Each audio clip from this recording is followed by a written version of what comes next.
नमस्कार बच्चों, कैसे हो आप सब। तो बच्चों, आज की क्लास में हम हिंदी व्याकरण का पाठ 11 वस्तु एक नाम अनेक। वस्तु तो एक होगी लेकिन उसके नाम अनेक होंगे, एक से ज्यादा होंगे। ठीक है, तो सब अपनी बुक खोलेंगे हिंदी व्याकरण की स्पर्श, और उसमें सब खोलेंगे पेज नंबर 47। ठीक है, तो हमारे पाठ का नाम है वस्तु एक नाम अनेक।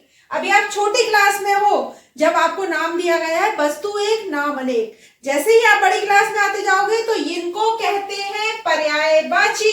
क्या कहते हैं?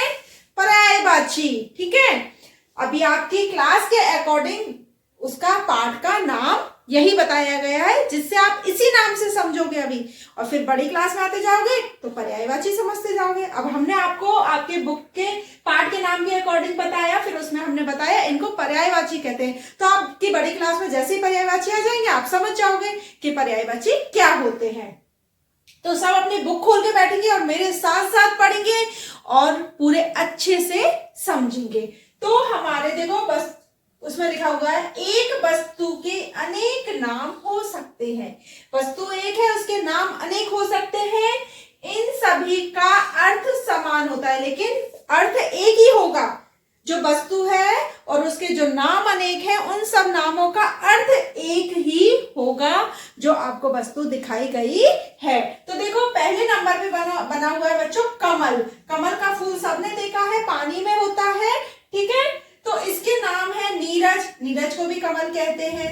जलज, जलज को भी कमल कहते हैं। पंकज, पंकज को भी कमल कहते हैं। ठीक है, तो वस्तु एक, नाम अनेक, अर्थ एक। ठीक है, दूसरे पे है देखो बच्चों पेड़। क्या है? पेड़। पेड़ बना हुआ है। वृक्ष, वृक्ष को भी पेड़ कहते हैं। तरु को भी पेड़ कहते हैं, और बिटप को भी पेड़ कहते हैं। तो वस्तु एक, नाम अनेक। अगला बना हुआ है बच्चों सूरज। देखो, हंसता हुआ सूरज बनाया है हमने, क्योंकि जब सूरज उगता है तो बहुत प्यारा लगता है। तो सूर्य, और इसका नाम है सूरज। रवि और दिनकर, सबको क्या कहते हैं? सूर्य कहते हैं। अगला चित्र है बच्चों हमारे पास चांद। किसका चित्र है? चांद का। आपको पता है रात में चांद, चंद्रमा निकलता है, तारों के बीच में रहता है, कितना सुंदर लगता है। चांद, चंद्रमा को चांद कहते हैं, शशि को चांद कहते हैं, मयंक को चांद कहते हैं। तो वस्तु एक, नाम अनेक, अर्थ एक। अगला है बच्चों बादल। ठीक है, बादल बनते हैं, बारिश होती है, कहते हैं ना बादल हो रहे हैं आज तो ये बादल। मेघ बादल, जलज बादल, नीरद बादल, इन सब के नाम अलग अलग हैं, लेकिन इनका अर्थ एक ही है। अगला है बच्चों पहाड़। घूमने जाते हैं हिल स्टेशन, खूब बड़े बड़े पहाड़ देखते हैं अपन। तो पर्वत को पहाड़ कहते हैं, गिरी को पहाड़ कहते हैं, सैल को पहाड़ कहते हैं। ठीक है, तो वस्तु एक हो गई, नाम अनेक हो गया, अर्थ एक ही हो गया। अगला चित्र है बच्चों हमारे पास घर का। किसका चित्र है? घर का। आपको पता है, घर आपने देखा है, आप सब घर के अंदर रहते हैं। तो आलय को घर कहते हैं, भवन को घर कहते हैं, सदन को घर कहते हैं। ठीक है, इसके नाम कितने हो गए? अनेक, लेकिन अर्थ एक ही है, वस्तु एक ही है।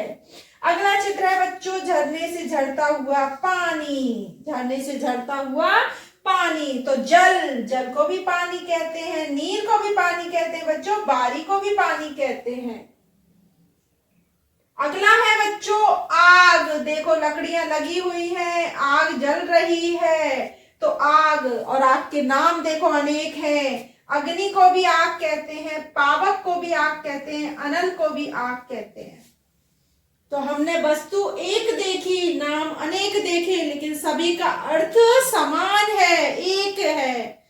ठीक है, तो हमने चित्रों के साथ उनके नाम देखे और उनके अनेक नाम देखे और उनके अर्थ को समझा। इसी प्रकार आप, यही नहीं होते, और भी पर्यायवाची हैं हमारे पास, और भी काफी शब्द हैं जिनके अनेक नाम हैं और अर्थ उनका समान है। तो अभी आप अपने पेज नंबर 47 पर इनको अच्छे से पढ़ोगे, याद करोगे, और जो मैं गृह कार्य आपको बना के दे रही हूं उसको आप सुंदर सुंदर लेख में अपनी कॉपी में करोगे। उससे पहले आपको 2 से 3 बार इस लाइन को पढ़ना होगा, चित्रों के साथ जो नाम लिखे हुए हैं उनको पढ़ना होगा। एक बार फिर मैं रिपीट कराती हूं आपको। कमल, कमल के नाम है नीरज, जलज पंकज। पेड़, पेड़ के नाम है वृक्ष, तरु बिटप। सूर्य, सूरज, रवि, दिनकर। अगला है देखो बच्चों, चांद, चंद्रमा, शशि, मयंक। बादल, मेघ, जलद, नीरद। पहाड़, पर्वत, गिरी, शैल। अगला है बच्चों घर, आलय, भवन, सदन। पानी, जल, नीर, वारी। और आग, अग्नि, पावक, अनल। इसी प्रकार आप 2 से 3 बार इसको रिवाइज करोगे, पढ़ोगे तो आपको इनके अनेक नाम याद हो जाएंगे। हमें 2 या 3 तो एक नाम के अनेक नाम याद करने हैं। वो जब याद होंगे जब आप इसे 2 से 3 बार पढ़ते रहोगे, रिवाइज करते रहोगे, जब ही आपको ये पाठ समझ में आएगा। क्योंकि हमारे पास और भी काफी शब्द हैं जिनको हम आगे सीखेंगे। आपको पता है ना, जब आप अपना पाठ अच्छे से याद कर लोगे तो अभ्यास प्रश्न अपने आप हो जाते हैं, क्योंकि इसी में से फिर आगे आपसे प्रश्न पूछे जाएंगे। तो आप सबसे पहले इस पाठ को 2 से 3 बार पढ़ना, समझना, और जो गृह कार्य मैं आपको बनाकर दे रही हूं उसे सुंदर लेख में कॉपी में करना। Okay, bye, thank you.